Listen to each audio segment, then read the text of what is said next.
द्वापर युग में एक बार यशोदा माँ ने श्री कृष्ण से कहा कि वह सारे संसार के उत्पादन कर्ता और पालनहारी हैं। वह उन्हें ऐसा व्रत बताएं जिसको करने से मृत्यु लोक में स्त्रियों को विधवा होने का भय न रहे तथा वह व्रत सभी मनुष्यों की मनोकामनाएं पूर्ण करने वाला हो। श्री कृष्ण भगवान उन्हें ऐसे एक व्रत को विस्तार से बताते हैं कि सौभाग्य की प्राप्ति के लिए स्त्रियों को 32 पूर्णिमाओं का व्रत करना चाहिए। यह व्रत अचल सौभाग्य देने वाला और भगवान शिव के प्रति मनुष्य मात्र की भक्ति को बढ़ाने वाला व्रत है। इस पर यशोदा जी कहने लगे कि इस व्रत को मृत्यु लोक में किसने किया था। तब भगवान श्री कृष्ण ने कहा कि इस भूमंडल पर अनेक प्रकार के रत्नों से परिपूर्ण कातिका नाम की एक नगरी थी। वहां चंद्रहास नामक राजा राज्य करता था।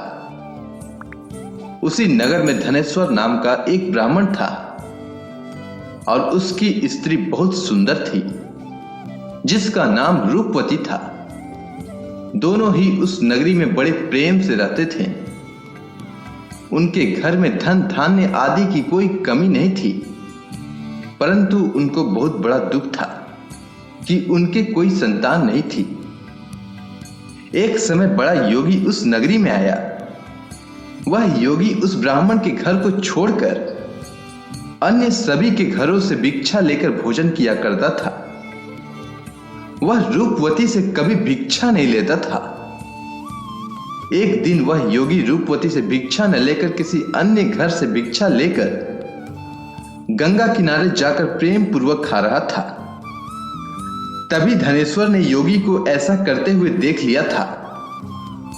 अपनी भिक्षा के अनादर से दुखी होकर धनेश्वर योगी से कहता है कि आप सभी के घरों से भिक्षा लेते हैं, लेकिन आप मेरे घर से भिक्षा कभी नहीं लेते हैं। इसका क्या कारण है महाराज? इस पर योगी ने कहा कि निसंतान के घर की भीख पतितों के अन्न के समान होती है और जो पतितों का अन्न खाता है वह भी पतित हो जाता है, क्योंकि वह निसंतान है।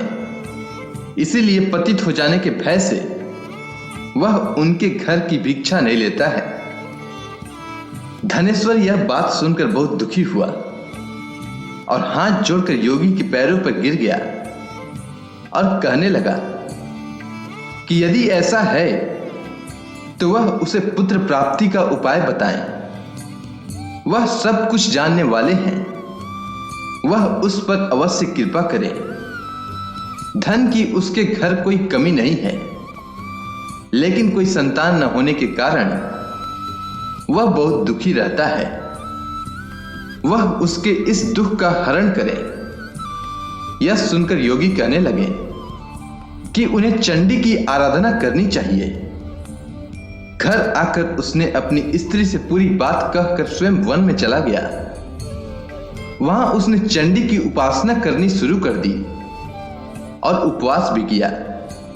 चंडी ने 16वें दिन उसको स्वप्न में दर्शन दिया और कहा कि उसके यहां पुत्र होगा, परंतु वह 16 वर्ष की आयु में ही मृत्यु को प्राप्त हो जाएगा।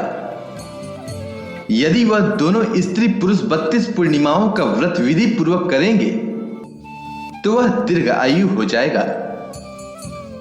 जितनी उनकी सामर्थ्य है, आटे की दिए बनाकर शिव जी भगवान का पूजन करना, परंतु पूर्णिमा के व्रत 32 हो जाने चाहिए। प्रातः काल होने पर इस स्थान के समीप एक आम का वृक्ष दिखाई देगा। उस वृक्ष पर चढ़कर फल तोड़कर शीघ्र अपने घर चले जाना और अपनी स्त्री को सारा वृत्तांत बताना। ऋतु स्नान करने के बाद वह स्वच्छ होकर श्री शंकर भगवान का ध्यान करके उस फल को खा ले। तब शंकर भगवान की कृपा से वह गर्भवती हो जाएगी। जब वह ब्राह्मण प्रातः काल उठा तो उसने उस स्थान के पास ही आम का वृक्ष देखा, जिस पर बहुत सुंदर आम का फल लगा हुआ था। उस ब्राह्मण ने आम के वृक्ष पर चढ़कर फल तोड़ने का प्रयास किया, परंतु वृक्ष पर कई बार कोशिश करने पर भी वह चढ़ नहीं पाया। तब उस ब्राह्मण को बहुत चिंता हुई और वह विघ्नहर्ता श्री गणेश भगवान जी की वंदना करने लगा। गणेश जी की प्रार्थना करने पर उनकी कृपा से धनेश्वर वृक्ष पर चढ़ गया और उसने सुंदर आम के फल को तोड़ लिया। उस धनेश्वर ब्राह्मण ने जल्दी से घर जाकर अपनी स्त्री को वह फल दे दिया और उसकी स्त्री ने अपनी पति के कहे अनुसार उस फल को खा लिया और वह गर्भवती हो गई। देवी जी की असीम कृपा से एक अत्यंत सुंदर पुत्र उत्पन्न हुआ, जिसका नाम उन्होंने देवी दास रखा। बालक शुक्ल पक्ष की चंद्रमा की भांति अपने पिता के घर बड़ा होने लगा। भगवान की कृपा से वह बालक बहुत ही सुंदर, सुशील, विद्या पढ़ने में बहुत ही निपुण हो गया। दुर्गा जी की आज्ञानुसार उसकी माता ने 32 पूर्णमासी का व्रत रखना आरंभ कर दिया, जिससे उसका पुत्र बड़ी आयु वाला हो जाए। 16वां वर्ष लगते ही देवी दास के माता पिता को बहुत चिंता हो गई कि कहीं उनके पुत्र की इस वर्ष मृत्यु न हो जाए।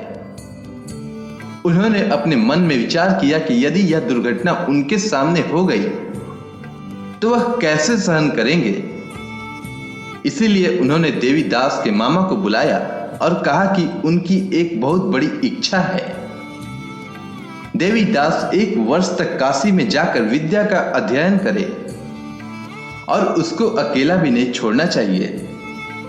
इसीलिए वह साथ चले जाएं और 1 वर्ष के बाद इसे वापस ले आना। तब सारा प्रबंध करके उनके माता पिता ने देवी दास को एक घोड़े पर बैठाकर उसके मामा के साथ भेज दिया, परंतु यह बात उन्होंने मामा या किसी और को नहीं बताई। धनेश्वर ने अपनी पत्नी के साथ माता भगवती के सामने मंगल कामना तथा दीर्घ आयु के लिए भगवती की आराधना और पूर्णमासियों का व्रत करना आरंभ कर दिया। इस प्रकार बराबर 32 पूर्णमासी के व्रत को उन्होंने पूरा किया। कुछ समय के बाद एक दिन वह दोनों मामा और भांजा रात बिताने के लिए एक गांव में ठहरे थे। वहां पर एक ब्राह्मण की सुंदर लड़की का विवाह होने वाला था। इसके बाद उस लड़की ने देवी दास के साथ विवाह करने की बात कही, लेकिन देवी दास अपनी आयु के बारे में बताता है और कहता है कि उसकी आयु बहुत कम है।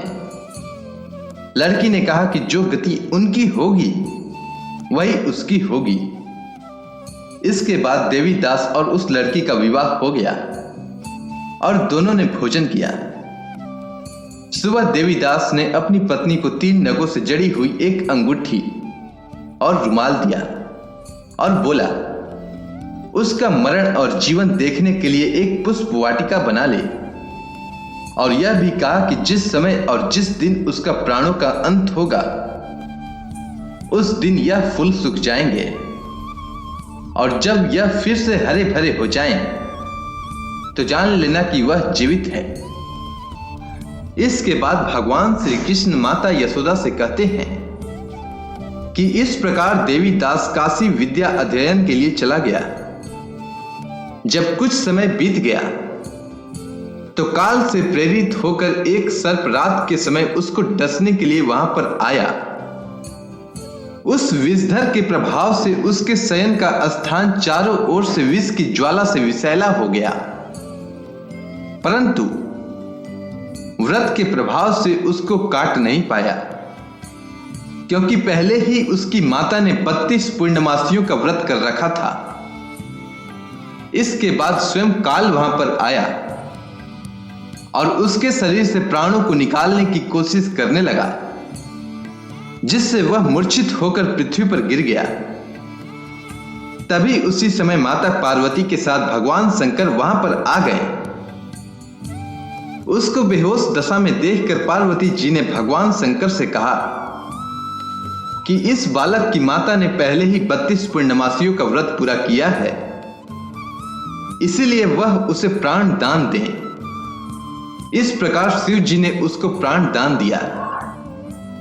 इस व्रत के प्रभाव से काल को भी पीछे हटना पड़ा। और देवी दास स्वस्थ होकर बैठ गया। उधर उसकी स्त्री उसके काल की प्रतीक्षा किया करती थी। जब उसने देखा कि उस पुष्प वाटिका में पुष्प सूख गए हैं तो वह बहुत हैरान हुई, लेकिन जब वाटिका फिर से हरी भरी हो गई तो वह जान गई कि उसके पति को कुछ नहीं हुआ है। यह देखकर वह बहुत प्रसन्न मन से अपने पिता से कहने लगी कि उसके पति जीवित हैं और वे उन्हें खोजें। इसके बाद 16वां साल बीत जाने पर देवी दास अपने मामा के साथ काशी से वापस आने लगा। उधर उनके ससुर घर से उनको खोजने के लिए जाने ही वाले थे कि वह दोनों मामा भांजे वहां आ गए। उनको आया देखकर उनके ससुर को बहुत प्रसन्नता हुई और वह प्रसन्नता के साथ उन्हें अपने घर ले गए। उस समय नगर के निवासी भी वहां इकट्ठा हो गए और कन्या ने भी लड़के को पहचान लिया। कुछ दिन बाद देवी दास अपनी पत्नी और मामा के साथ बहुत से उपहार लेकर अपने नगर की ओर चल दिया। जब वह अपने गांव निकट पहुंचा तो कई लोगों ने उसको देखकर उसके माता पिता को पहले ही खबर दे दी कि उनका पुत्र देवी दास अपनी पत्नी और मामा के साथ आ रहा है। ऐसा सुनकर उनके माता पिता बहुत ही खुश हुए। पुत्र और पुत्र वधू के आने की खुशी में धनेश्वर ने बहुत बड़ा उत्सव मनाया। इसके बाद श्री कृष्ण भगवान कहते हैं कि धनेश्वर 32 पूर्णमासी के प्रभाव से पुत्रवान हुआ।